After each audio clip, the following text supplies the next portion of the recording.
दो संवाददाता इस वक्त तमाम जानकारी के साथ जुड़ गए हैं। दिल्ली से हमारे संवाददाता कुमार कुणाल हैं, मुंबई से संवाददाता पंकज उपाध्याय हैं। सबसे पहले कुमार कुणाल, आपका रुख करते हुए, संक्रमण दर लगातार घट रही है, इस बीच प्लान साफ नहीं है दिल्ली सरकार का कि कैसे अनलॉक की प्रक्रिया को अंजाम दिया जाना है, कब से ये प्रक्रिया शुरू होगी। थोड़ी बहुत राहत दी गई है, लेकिन दिल्ली के लोग और खासतौर पर व्यापारी ये जानना चाहते हैं कि सब कुछ पहले की तरह कब हो पाएगा। देखिए, पहले तो संक्रमण दर जो है वो 4 दिनों से लगातार 1% या उससे नीचे है।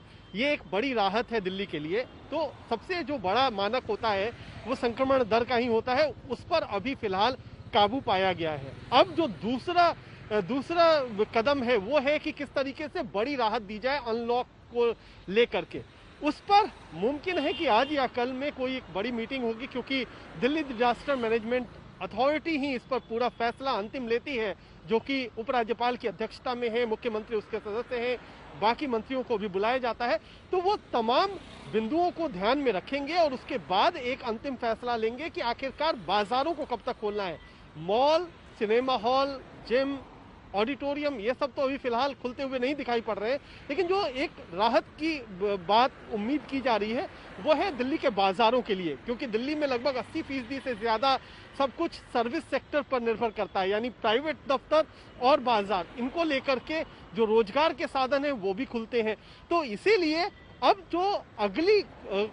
जो अगला स्टेप है वो निश्चित तौर पर बाजारों के साथ शुरू होगा, लेकिन उसमें भी कुछ ना कुछ नियम लगाए जाएंगे कि कितनी देर तक खुल सकता है, कितने लोगों के साथ खुल सकता है, किस तरीके की स्थितियां बनती हैं।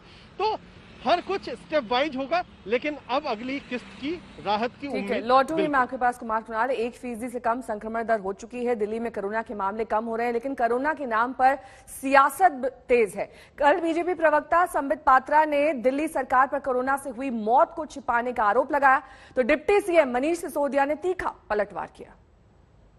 आदमी party accountable for what ever happened in Delhi. जो भी दिल्ली में हुआ है उसके लिए कोई अकाउंटेबल है या नहीं, आज ये हम जानना चाहते हैं। महत्वपूर्ण खबर छपी है एक बहुत बड़े अखबार में, और ये महत्वपूर्ण खबर है, नंबर ऑफ दिल्ली डेथ्स सर्ट्स up 250% to 35,000 in April and May. और जो आंकड़े आए हैं मैं वो आंकड़े भी आपके सामने प्रस्तुत करना चाहता हूं।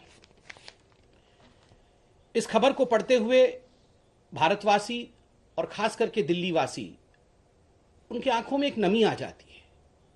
किस प्रकार से सैकड़ों लोगों की मृत्यु होती है और किस प्रकार से इन आंकड़ों को छुपाया जाता है और कोई भी अकाउंटेबल नहीं है।